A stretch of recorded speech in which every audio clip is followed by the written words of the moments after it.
Episode 4 is upon us of Wheel of Time, Season 3. And let's just say it's a lot different than, well, any other episode we've probably ever seen for the series. Why, you ask? Well, we're going to get into it. There's going to be some spoilers for this. We're going to go through most of the episode. Probably a little bit more quicker than usual because I have some overall things I want to say at the end of the video pertaining to the series and what they've done to it as a whole. I'll just say it right out front. This episode, and I'm not going to like sugarcoat it and be like overly overly sucking up to it, but it is the best, I think, probably the best episode that they've had to offer yet.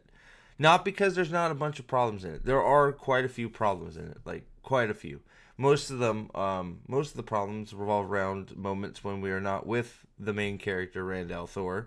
But there's a lot of things in this episode that are promising, and I think if the whole season and the whole series was given the treatment of the moments with Rand and Rhuidean, you probably have a much different reaction from a lot of your book reading audience. At least that's what I think. Just from talking to people that I converse with about this series, that's been the consensus. Is basically if you treated the whole thing like you've treated this episode in parts, not the whole thing, then you probably have a different response from us.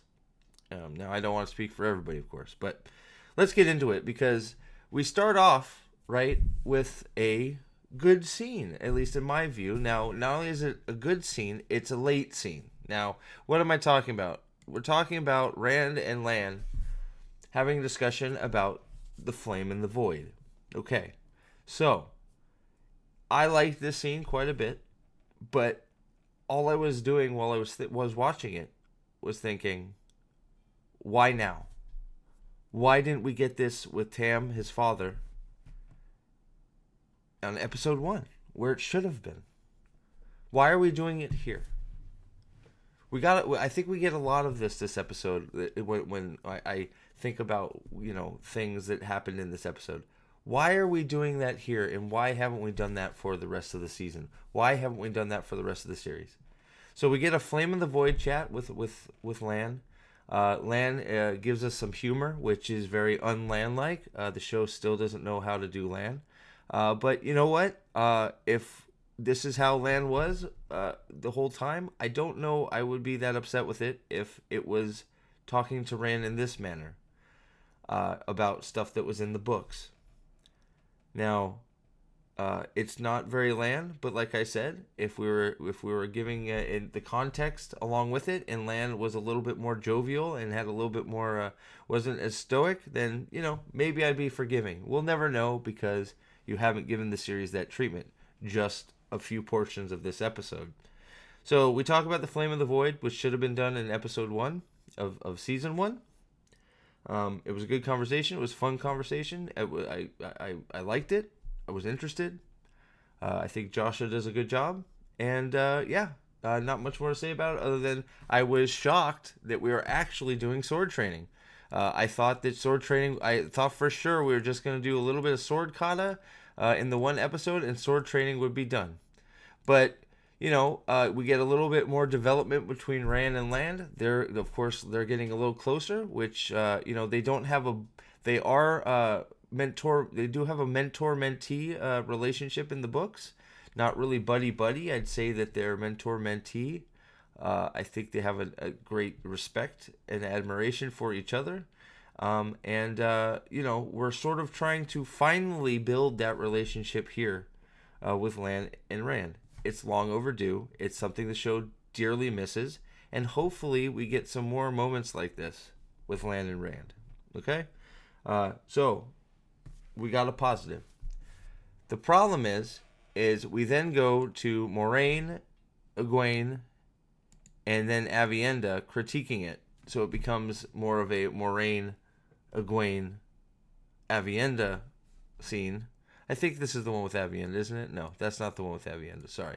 But we instead of getting to watch them train, we get to listen to Egwene and Moraine's thoughts about them training. I would just rather have stayed with the boys, stayed with Lan and Rand, and watched them train. But we're just not going to do that in this show. We just can't help ourselves. There's many moments in this show, in this episode, where we're doing a good thing and we can't help ourselves and do a bad. Stop it. Just do the good thing. We've talked about it very many times.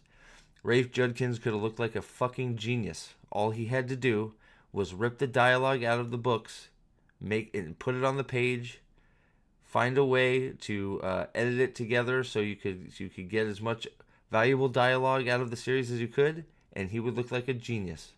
Instead, we use almost none of it. We've probably used more dialogue out of the books in this season than we have in the past, which is what they're trying to tell you when they say it's closer to the books than ever. On that note, they're probably right if I'm being truthful. But it sure doesn't feel more like the books yet, because they're just jamming those lines into scenes and then they're changing around everything around it. But we're getting closer with this episode. But I think this is probably the closest we're going to get. I think we're going to make a quick U-turn and go back down to the path we came. But we'll see. So we get Egwene and we get a conversation between Egwene and Moraine instead of staying with Lan and Rand training. I think that's a big mistake. Big miss. We then get more Moraine and Egwene talking about they're trying to explain Ito. I just whatever. Fine. I'm not gonna stay with it that long, but it's actually they don't even explain Ito right because there'd be a lot of guy shine if all it took was getting hit by getting tapped on the shoulder in a fight. Everybody would be guy shine. So, but whatever. It's whatever. Moving on. We move on to probably the worst, if not in this episode for sure. Probably. Well, there's a few bad ones in this episode, but this is probably the worst scene. And it does damage to, well, Rand and Lan. So we're right back to screwing things up. After we did a good, we go ahead and do a bad immediately after. So we have Avienda, who is working at winning the bitch of the century, the biggest bitch of the world, the most insufferable person. I can't stand her. And she is a little gruff and sharp around the edges in the books to start. Well, even I shouldn't even say to start through the whole series, but I did not have an intense hatred for Avienda in the books. I can't we are now at the point with Avienda in the show. Every time she shows up, I almost tune completely out because she is just insufferable. The bullshit accent that the actress puts on is terrible. It takes you out of every moment because she's just. And I don't know if that's the direction they gave her, but it's a bad direction. And then I'm not even going to get into the other stuff. The way she plays Avienda is bad, and then the lines they've given her to talk are stupid. So we have her coming up and ordering Rand around like she has some say in what the fuck he does. She's not helping him. She's not trying to help him. She just comes and says, "Don't hold the sword." And Rand basically says, "Fuck you." Which, good for you. Finally, Rand, you said something. And then she just puts him on the ground. So the would-be Karakarn has now let himself be embarrassed in front of what will be his people in a second. Then, of course, she tries to pick a fight with Lan. And instead of Lan doing what Lan would do, which was basically tell her, tell her nothing, he'd ignore her and walk off and keep his sword. And that would be it. Because guess what? Lan is above this petty shit. But if we're going to go have the fight, which we wouldn't, but even if we were going to have the fight, Lan should have gone through her in half a second. Instead, Lan gets disarmed, they scrap on the ground. They do some flippy kicks and some twisty lifts. Will from White Cloaks, that one's you. It's another embarrassing, terrible choreographed fight scene. The only thing that's good about it is that it doesn't last long, thankfully. Then, thankfully, Avienda pisses off the Rhuidean for the rest of the episode, so we're rid of her. The faster we can get rid of her in each episode, the better, because the screen sucks more when she's acting in it. And that's it, because the character is terrible. The character is just annoying, overbearing, know-it-all, that is just has no redeeming value in this show, which sucks, because there's some interesting stuff for Avienda to do. So, so we'll see, but maybe she gets, I doubt it. I doubt it. I'm going to stop myself right there. So, Avienda F's off the Rhuidean. They break the Spirit of Halloween's, the Spirit of Halloween spears over her knee, because they're made of freaking paper mache or whatever, or straw. Like, it's wild how we're supposed to think these things can hold up against Lan's sword, but she just takes them right here and breaks them over her leg like that. These things are important, okay? Can't withstand an old woman's knee, but they can block Lan's sword full swing. Sure. Moving on, so she has to go to Rhuidean. They say yes, she goes to Rhuidean. We then have this conversation between Moraine and Rand. Rand stands up to himself, and Moraine continues to lie to him, which is good for Rand. Moraine, I don't know if she even knows she's lying, but she truly has done nothing for Rand, and she truly has tried to get him killed and harm him, and she truly has been doing everything for herself, nothing for Rand. So I don't know if she is just in Nana Land, or is it completely just doesn't she's convinced herself that she's helping him, but she's just lying left, right, and center all over the place. The only redeeming part of this conversation is that Rand calls her out for her bullshit and tells her that she's not. So we're working towards we're supposed to be working towards Moraine needs to figure out that she can't control Rand, and she needs to sort of back off and become more of a mentor than a lead him around by a leash portion of Moraine's arc. But the problem is we haven't done the beginning part where they build any type of relationship at all. They just hate each other, and rightfully so, because, well, all they've done is bicker and push each other, and they haven't done anything that would build any trust. So why would there be any? So moving on. So, we go to the next, he tells her to say something flat out, and she won't. Way to build trust, Moraine. Good job. She can't even tell one truth to him. She has to try and do wordplay, Aes Sedai wordplay, which is the best way to build trust in somebody that you're trying to gain the trust of. Well done. She is like, I know we call her moron. She is earning every bit of that title.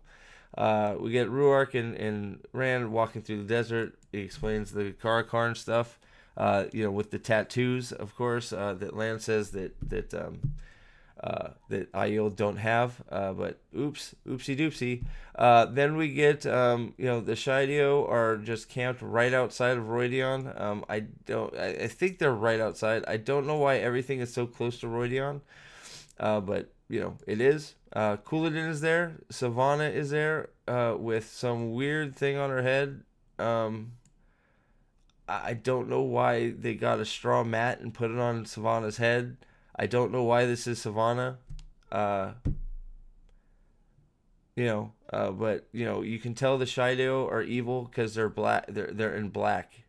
Even their spears are darker because they're evil, right? Well, that's not even true. The Shido aren't even evil, but we don't need to get into that here. We don't need to get that into that here. Savannah is just laughable. Like, I don't want to have to deal with Savannah to begin with, but her looking like she belongs in a circus with a doormat on her head is just, we're in the desert, right? Everybody remembers we're in the desert. That thing would be hot and heavy, but whatever. We then get to the meeting in the tent between the Shido and the Wise Ones and Savannah. I think Couladin does a good job of acting like Couladin. If I'm being true, he's very hot-headed. He is very. He feels disrespected that Rand's even here. So I'm fine with that. I think it's good. I'm not sure why Savannah is not acting like a wise one. She should have a say in what's going on with all the entrances to Rhuidean since she's here and she is a wise one, but she doesn't. But Couladin acts as he should. He then gets nuked with the one power, and we get a little face from Moraine as she realizes that they can channel. Moving, I don't want to spend too much more time on this, other than I think Couladin was fine. I think Couladin is acting exactly how he should, and I think it's an overall good that he is. We'll see where it goes from there with Couladin. I'm not sure how he's going to get his dragon tattoos at this point. But it could be Lanfear, it could be Samael, it could be Mogideon for all I fucking know. But we'll see how he gets his tattoos. I guess it's probably going to be in a way we don't expect at all, because I don't know how Lanfear giving him his fake tattoos is going to benefit her in her goal to become a good person. Because Lanfear's goal is to become a good person. And sleep with Rand. But okay, so we're moving on. We're still, we're dealing with Wise One's business. Rand asks to go to Rhuidean. Then Moraine immediately asks again to go to Rhuidean. So Rand, of course, cannot be free of Moraine. Moraine still keeps butting her nose in where it doesn't belong with him, which is pretty annoying to me. So Rand, as a character, would probably be annoyed as well. We then get some stolen valor right here. So we get, and I like to call it, we get stolen valor here. Where is it? We're going to go back for it because it's important. We get to the line of spears, and we get Moraine stealing valor from Matt because she is taking out we're supposed to take all of our weapons off. And Moraine has, of course, for some reason, Moraine, the one power user, the person that can channel, is taking out a whole bunch of freaking knives and a knife belt. And, why is she doing this? Oh, that's right. Because that's what Matt did. Because Matt can't have anything, so we gave it to Moraine again. So the amount of stuff that's taken away from others and given to Moraine is just staggering. I really wish I could make a list or get a count at how many things Moraine has single-handedly taken from other characters. It's got to be a staggering number now. But we move on. So they go into Rhuidean. I would have preferred if once they said their bit, I don't know, said their bit, I would have preferred if Rand took off and left Moraine behind. I think that would have been a much better way for him to, he's pretty much done with her at this point. He said as much, and I wish he would have shown it by just sort of taking off and leaving her behind. But that's not what we do. We both walk in. We walk into Rhuidean almost hand in hand, looking at. I'm not sure where the white cloak lads are with the braziers making all the smoke clouds, but they're in there somewhere. There's probably at least 5 of them down there doing it. But I guess with how big we know those walls are, at least those statues we get, or the gates. Since we get a close up, I guess they're further away than we thought. Maybe it just so it's not. I don't know. They don't do a very good job with gauging distance. I wouldn't have thought they'd be this close to Rhuidean, but I don't know. I feel like they're close. Moving on. Not really a sticking point, but they get into Rhuidean. We see it's giant. She makes some comments. Rand's like, "Can you fuck off?" And he leaves her, which is they find Aviendora first, of course. So they find Aviendora and they have some dialogue back and forth. And Rand basically tells her to get lost, and he goes about his merry way. I almost clapped. So that was great. So then we get to the glass columns, okay? So the glass columns. let's see here. First thing, I'm not a real big fan of the design of the glass columns. First off, okay, that's the first thing I'm going to say about the glass columns. I don't particularly like the way they look personally. Okay, but I like what I do like is all the things that happened within them. Not all the visions are super perfect, but they're good enough, I guess, is my response. There is some effort shown here to be there's some effort here to be book accurate. One of the thing that I liked the most in these segments is not even the flashbacks themselves. The things that I liked the most in this area was Rand's struggle to get through the glass columns themselves. He enters the glass columns, and it's obviously a struggle for him to move through them. It's you can feel it by the way Josh is acting. I'm assuming they have fans blowing on him, but you can tell it's like he's walking through muck, or he's like trying to walk through quicksand. It's done very well by Joshua, and whatever effects they use to make it look like he's struggling, he does a good job of selling it. So that's a great start to the columns, the struggle through the columns to get to the other side. So I thought that was done very well. We then get to the first vision, which is the blood snow, which I wasn't real thrilled to see. So we get some, I guess it might be a little bit better choreography. I'm going to have to slow it down to see, but it seemed like it was a little bit more fluid. But I think, there were still some problems with it. It looked like we were doing some weird jumpies off walls and stuff, but, we'll have to look at it during a fight autopsy. It seemed a little bit more fluid than the other stuff we've been doing. But, it was man versus man, if I'm going to be my misogynistic self. But then we, of course, come across, we find the body, which I hated. Okay? This is also why, in my opinion, they shouldn't have done the blood snow. They should have done the water oath and the layman, all the stuff with layman, and why the war started. Because you get some depth into what is going on and why the Aiel have started the war. You're not just in it. Here we find Tigraine. We have Rand's dad here, who is obviously in shock and horrified. And then we have the other Aiel come up and say the baby's gone. So we have turned Tam Althor into a kidnapper. So I did not like this change. Tam found Rand almost dead, freezing to death, and he saved Rand. He didn't steal Rand. So I don't like this change. So when we got to this point in the show, I was not real happy, but we were moving on. We got some okay stuff with the glass column entrance, and this one ended here with him screaming, and we move on to Rand back in Rhuidean after the scream. Then we move on. This is where we start getting some better stuff.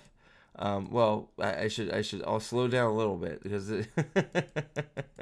I don't like the prosthetics that much, but I think this is where we see some there. Here it is. So these are my favorite parts of the episode right here. So we have some additions to the glass columns, which are dead bodies. You can see past people that tried to defeat the trial at Rhuidean and didn't make it through the columns. They died, and their bodies are still sitting there rotting. And we have Muradin, Couladin's brother, just up ahead of Rand, which is perfect. That's exactly how it should be. I'm glad he's there. I'm glad he's also struggling. And Rand is right behind him, basically trying to catch up. Good. We go to the next scene, which is the creation of the fog of Rhuidean. And, which is fine. I'm not sure if we're going to see that spear again, but we'll see. And we get some exposition. I don't want to spend too much time on it because it's, it is what it is. And we, the glass columns are made, and we go back to Rand. Rand is now, you can see he's advancing. He is now struggling to go over dead bodies, which is also still, I think it's a good effect. We get another shot of Moraine, who is still just not. He hasn't moved, which is good. The struggle is real. That's what we want. Perfect. Keep it going. So we get to then the hobbits are hugging Aviendora with a shiny ball in it.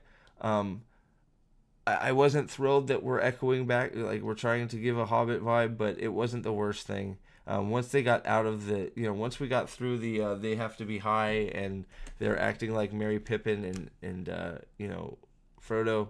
Once we got past the obvious,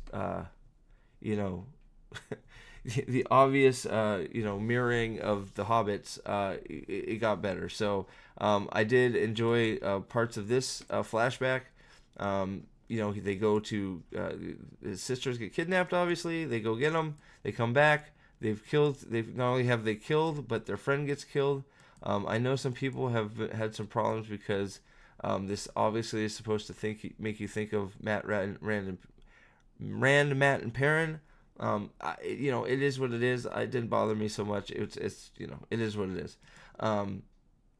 So they go through this vision. They killed, and they have killed, and they have their friend gets killed. So they are then banished. Not only are they banished, but we also get the line that she doesn't want to see his face, and that they don't know his name, and that that is important for the veiling of Aiel during fights, right? So it was good. It was very good that line was in there. I wish we had more moments where Aiel were not forgetting to veil themselves when they fought, but it was still good that the line was there and was said. Okay, we then go back to Rand looking very determined. He is moving forward still. He is now right up close to. He is now passing Moraine, who is basically at the point where he is ripping his eyes out. He cannot take what he's seeing. He is going insane, which is perfect because that's how it is in the books, almost 1-to-1. So he is working on. He is freaking out. He's losing his eyes. This actor doing a great job. Whoever did Moraine, gold star for you. Rand is, of course, shocked at what he's seeing, and he's probably a little bit terrified of what he's going into next. So he moves on. We then get Moraine with Aviendora, and she finds the MacGuffin ball. Wonderful. Whatever. We then go to the rings, which I know some people like the rings. I'm not. I don't really. I'm whatever of the rings. I would have rather them just been. It doesn't matter, right? Whatever. It's not the biggest thing to me, but I'm not a huge fan of the design of the rings. I don't like that you're floating upside down and shit. I don't know why you need to be floating upside down and all that shit, but here we are floating upside down and spinning. Spinning and upside down and spinning and upside down. Whatever. It's supposed to be a visual thing. I think it's stupid. I don't like it. And then we go into some of the worst parts of the episode. Of course, the worst part of the episodes have nothing to do with Rand al'Thor. They have everything to do with the person that is trying to take over the main character spot from Rand, which is Moraine. Now we are once again stealing more stuff from Rand. We are now doing flicker for Moraine. Moraine gets to do Rand's portal stone scenes of all his possible lives, but now we get Moraine doing it, where Moraine is married to Siuan. Moraine's lighting land on fire for some reason, because maybe she's like naughty Sedai, who loves to watch her water burn, and it feels good, right? I don't know, but. I hated the fact that they stole another moment from Rand and gave it to Moraine. And it looks like we're just going to keep on doing that. So, very annoying. And it sucked. It was annoying. Yeah. So, I don't have much else to say about that other than they stole more stolen valor for Rand this time, stealing his scenes again. But they're just going to keep doing it. It's a huge mistake, but, whatever. Yeah, it's pretty ridiculous. So Rand is now advancing again. Apparently, they did a vision. He's now a few steps ahead. Maybe we missed. They did a vision we didn't see. And Moraine, Couladin's brother, is now completely gouged his eyes out. We then get to the old man Aiel scene, where he is just, about to break off. The two Aiel factions are about to break off again. And it's good to get some deviation and see the difference between the Jin, who we don't really know about in the show, but if you know what you're looking at, you know who the Jin Aiel are, and the other Aiel that split off from them. So we have the Tinkerers and the Jin basically created here. So moving on from them. Yes, here we go, and we get that scene was fine. So that was good. And maybe it lasted a little bit longer than I thought it did, but he is staying on mission.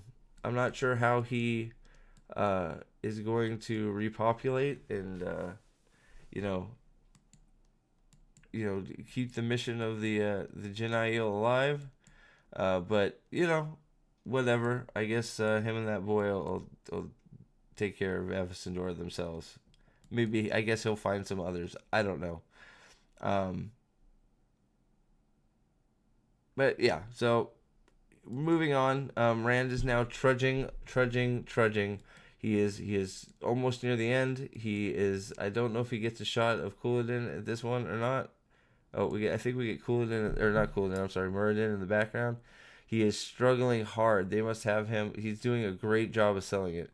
You see Muradin back there just not moving, and Rand is moving forward. One step at a time. The struggle is real, so it's very good. We then get the handing over of the saccharin to is it I don't even know, saccharin, whatever. I did laugh because it was also in a chair. I don't know why every object of power in this show has to be in a throne or chair, but there you go. It's in a chair. So she gives it to Rand for safekeeping. Rand's ancestor for safekeeping to take to where its final resting place ends up being in the Aiel Waste. And this is where we get one of the hugest mistakes they do in this show, which is they have now equated Kalendor to the Chosen Call and the Sarkarian object as a Chosen Call. We have ruined Kalendor. Kalendor hasn't even been in the show really, and we've ruined it. There is a reason that Kalendor is the way it is. It's much better with the flaw that it has. It gives you so many interesting possibilities and shows how women and men can work together to accomplish wondrous things. And I know that you're going to be like, well, they could still do that because there's a woman half and a woman object, but it's different. They are forced to work together. There's trust. You have to have a man, and you have to have trust in each other to be able to use Kalendor. It's a big mistake. It's a big mistake that you've turned Kalendor into a Chosen Call, and it's a huge mistake in my opinion. But just my opinion. Oh God, you see what I'm saying? It's like you do some good stuff, you do some stuff that's book accurate, you do some stuff that I can be on board with, and then you turn around and 5 seconds later you do something that's stupid. In my opinion, stupid. But moving on. We have this fight, of course. She's a Tamerlane, not Lewis Theron for some reason. Again, why we're doing that, beyond me. Because, it's not okay for, I don't know, whatever. Women just have to be in charge of everything in this world. They're in charge of most of it as is. We can't have Lewis Theron be Tamerlane, but whatever. Whatever. So we then, she hands over the Globey of power, and blah blah blah, and sends them on their way, and we see the ball in Avacendora, and then we get another. This is the they can't help themselves thing, okay? And I know, they're like, I've had a few people say, oh, I'm taking the bait on this, but it is clear that Rand's ancestor is in a gay relationship with this guy, okay? And look, are you afraid, love? Okay, I know it's cut off down there, but you don't talk to your buddy and you call him love, okay? And you also don't have rings. Like here, let's see. They hold hands. This is not how friends act, okay? They are quite certainly married, okay? So how in fuck is Rand's bloodline supposed to continue if they're in a gay marriage? I guess Rand is just a floozy, and Rand's ancestor was just a floozy and starts just screwing people to expand his bloodline. Why do this? Why? Because you can't help yourself. Have one of the other carts next to them have a gay couple in them. Why? Because you can't help yourself. All it does is it takes you out of it. It just makes you ask questions that you don't want to have to ask. To try and make sense of this shit. Stop doing it. When you're doing a good thing, why do you have to do this thing that makes you question everything? Stop it. It's so frustrating. So we move on, and Rand is trudging through this is again the best part of the episode is Rand trudging through the glass columns, and he trudges and he makes it. Finally. And by then we see Couladin has ripped his face apart. Not Couladin, Moraine, Couladin's brother, has ripped his face apart as he does in the books. It's great. I'm glad they went full force with this and did the whole thing. It's the right thing to do. And I'm glad you did it. Very good job. This is what you should be doing. Then we get the shot. Oh, well, he's not quite through. I'm sorry. I forgot about Lanfear's globe in the sky. Now, also, I could not believe that. I'm not sure why Anakin Skywalker's up there, but whatever. Anakin's up there with Lanfear, and they're talking about this, that, and the other, and Lanfear is talking about how she's discovered this power that is not male or female. Anybody can use it. Well, guess what? That's the one power in this show. So look, I have a weird. This scene is both good and bad because of that. The show has fucked it up. Okay, so I'm glad they left Lanfear's motivation the same, and I'm glad that they didn't screw with the fact that it was Lanfear that drilled the boar.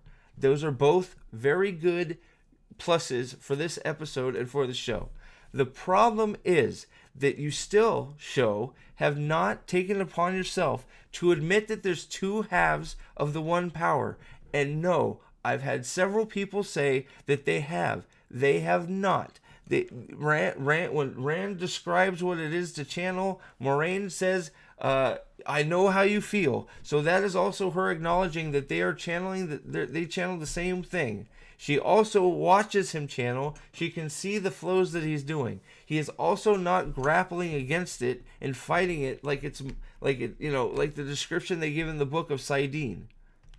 This is an easy solution. There's an easy solution to this problem to make the true power different than the one power, which you have not done.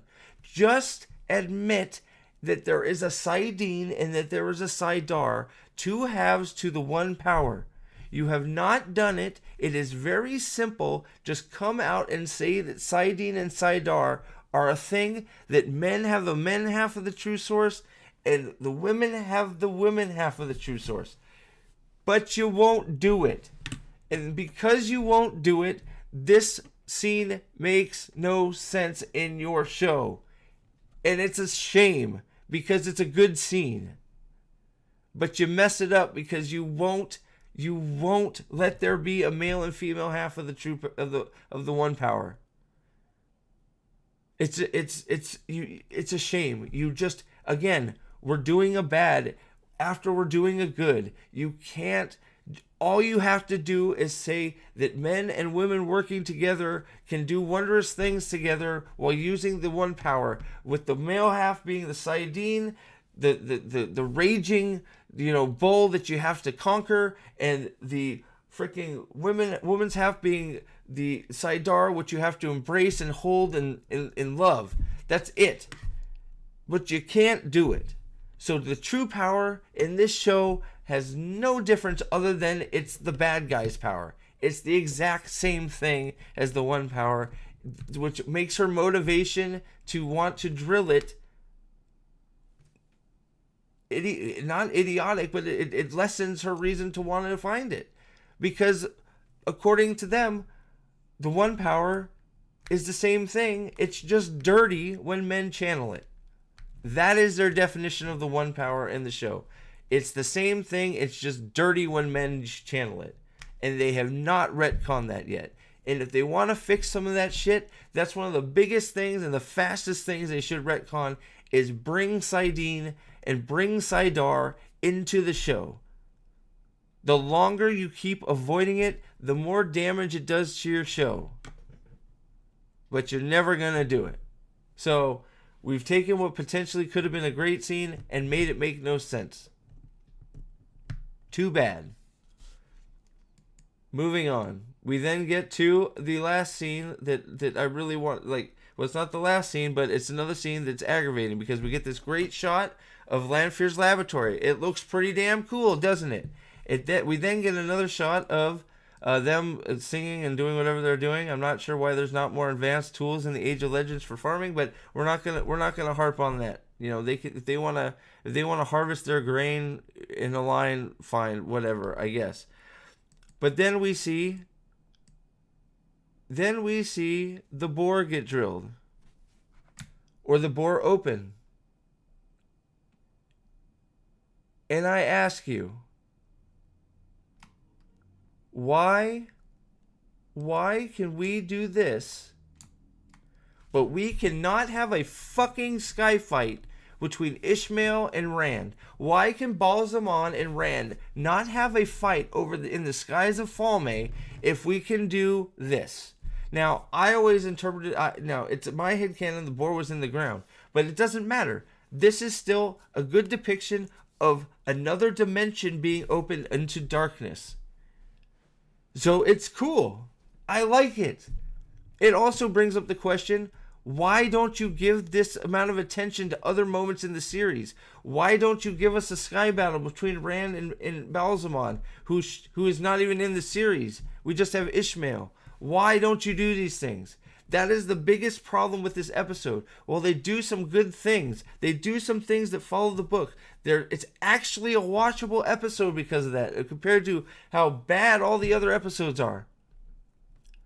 It makes you wonder, why didn't you do this with the rest of your series? Why didn't you give this level of care to the source material? Well, hell, in the whole episode and the whole series. Because you only do it in little parts in this episode too. And they're the best parts of the episode. By far. You could, it's unbelievable. And the fact that you have now done this shows that you are capable of doing it. You have just made the choice not to do it. So why? Because you think you're better than Robert Jordan? You think you're better than the man that sold millions and millions of books and inspired even more probably to fucking be writers? To dream big? To go to a fantasy land and pretend to be Randall Thor, the guy that saves the world, to be Perrin, coming from being just a blacksmith that, and be a leader and save his loved ones. Matt, just be a joking rapscallion that is a hero, even though he always does what's right, no matter what. Even if he doesn't want to admit it, he's a hero because he won't abandon his friends. Right? Why can't we do that? Why can't we do the big scenes? Why can't we do Tam actually having a conversation in his fever dream with Rand in the forest? Why can't we do that? Why can't we have a sky battle? Why can't we do the big scenes? Why is the fight with Rand and Balsamon replaced with some bullshit with Egwene crumping a shield against it's not even Balsamon, against Ishmael, while Perrin stands there with a shield and Rand is out of commission. You can do it. So why have you chosen not to? That is the most frustrating part of this episode. You have shown us that you're able to. This is all we want. A little bit of effort to stay to the source. If you did what you did with half of this episode for your whole series, this show would be highly watchable. It might even actually be good. But you won't do it. And just looking at the previews for the next fucking episode, we are like, this was our time in the sun with Rand. I guess we'll see. I hope I'm wrong, but I don't think so. Maybe I will be. Maybe we'll get some more gems from the books. I guess it's possible. I didn't think we'd get this episode. We end with Avienda being awake and going, you know, and Rand going, I know more than you, so shut up. I fucking, like, yeah, get the fuck out of here. I know more about the Aiel Nation than you know, so get the F out of here. Oh, also, I almost skipped it because, well, I forgot that we had this part of the episode left. The dragon tattoos are hideous and wrong. And I know everybody's going to be, well, not everybody, because I know there's a lot of people that agree with me. But this is just another one of these things that it's clear what the dragon tattoos are supposed to look like. They're supposed to go to the palm of his hand. Why? We all know why if we've read the books. I'm not going to say it here. But it's important because, well, something happens. And then one of those dragons disappears. At least part of it.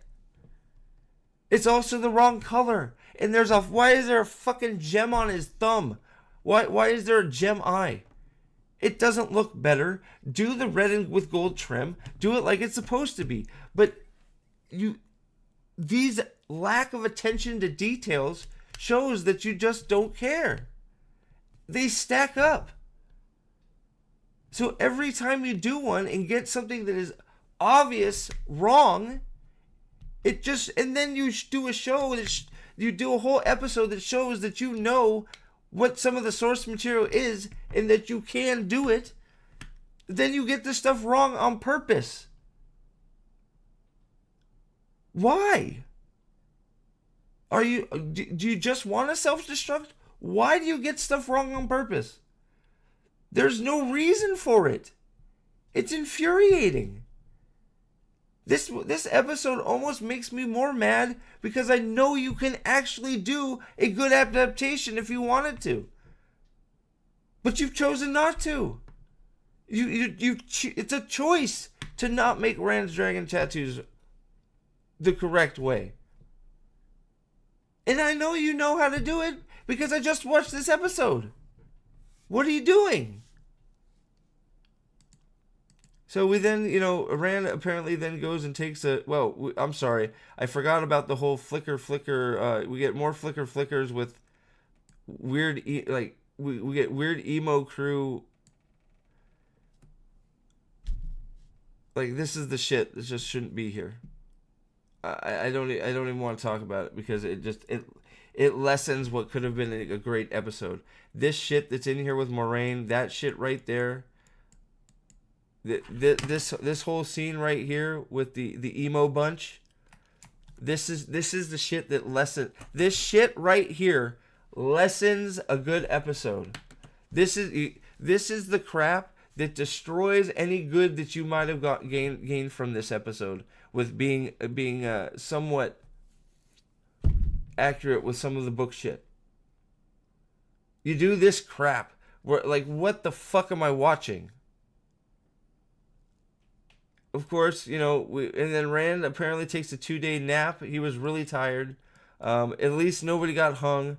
And then we get our first instance of sword hand because Moraine's got to die 18 times. There's sword hand. I don't know, Lanfear is, of course, screwing Lanfear because, Moraine is screwing Lanfear. Moraine is screwing everybody.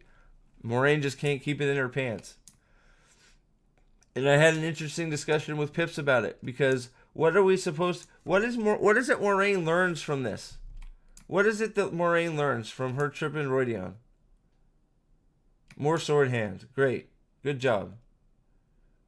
What does Moraine learn from Rhuidean, guys? Well, she learns that she can't trust the devil. How about that? Moraine learns from Rhuidean that she can't trust Lanfear. Wow, what a lesson.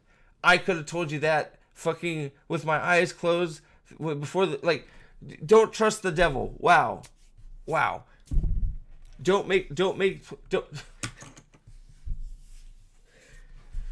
Because trusting her so far has not killed thousands of people in Rhuidean. Trusting her in Tar Valon. In Tar Valon, remember, Lanfear was in Tar Valon with the Dragon Reborn. Yeah, don't forget about all that shit. Trusting her in Tar Valon didn't almost get half of the crew killed. She's completely trustworthy, Moraine. You needed to go to Rhuidean to figure out that she's not? What else did she learn in Rhuidean? Because it sure seems like nothing else. She learned how to die a lot in Rhuidean, apparently. I don't fucking know. But whatever. We then have Lan, of course, sitting on a rug crying. Egwene, of course, has to go save Rand. I'm surprised she didn't get up and go do it. And then we get he who comes with the dawn, apparently, Lan crying, Rand walks out with Moraine, the shot we've seen from all the trailers and all the advertising that went into the season. And don't get it twisted. I know people are trying to make excuses for why this season isn't doing very well ratings-wise. At least it doesn't seem like it is. This season has done more advertising than the other two combined. There is stuff all over the internet for this season, and it's not moving the needle. House of David was ahead of it on the day that it frickin' released its 4th episode. That says something, doesn't it? So, it's too bad, because there were glimpses and glimmers of greatness in this episode. And that's what they're going to remain, unfortunately. But it's important to recognize when they do a good.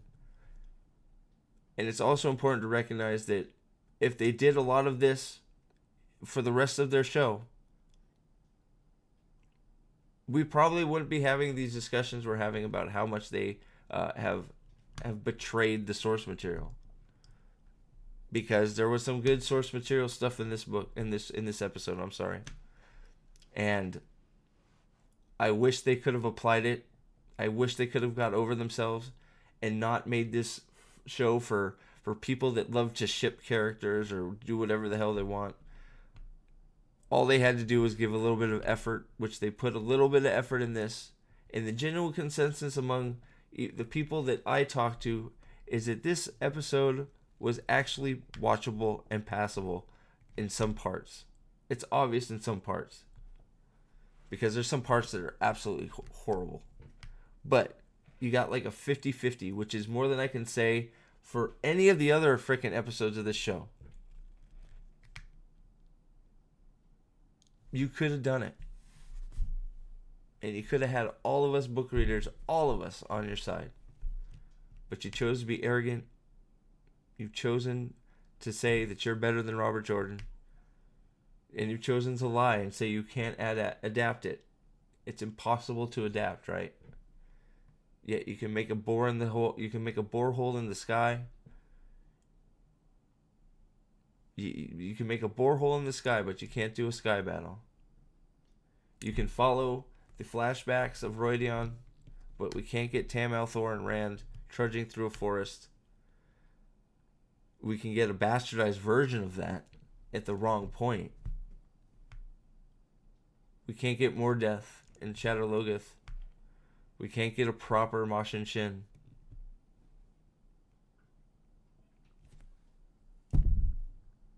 You made a choice to make it bad, and that's on you.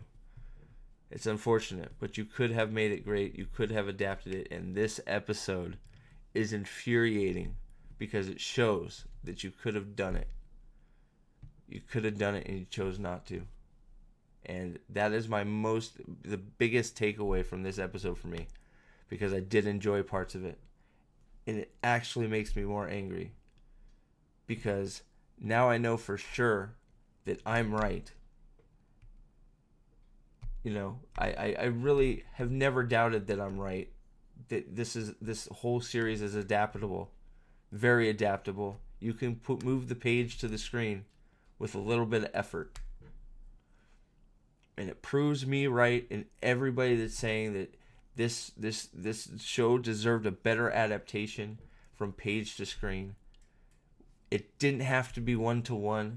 You could have took some creative liberties, but if you kept the essence of the story alive and you just tried to get the page on the screen, you could have accomplished it. And you showed that with this episode, and it just proves that you're all full of shit. And it's gonna be lead to your own demise, because there's no this with the numbers that it looks like are coming in for this. There's no if they renew this show, they just want to lose money.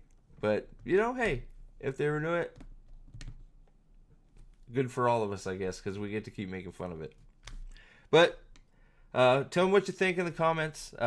This I think is the best episode of the whole series by far.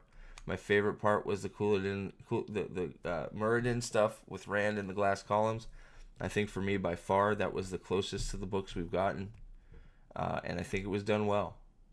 And I wish we had more of that. And you can do more of that. I wish you would.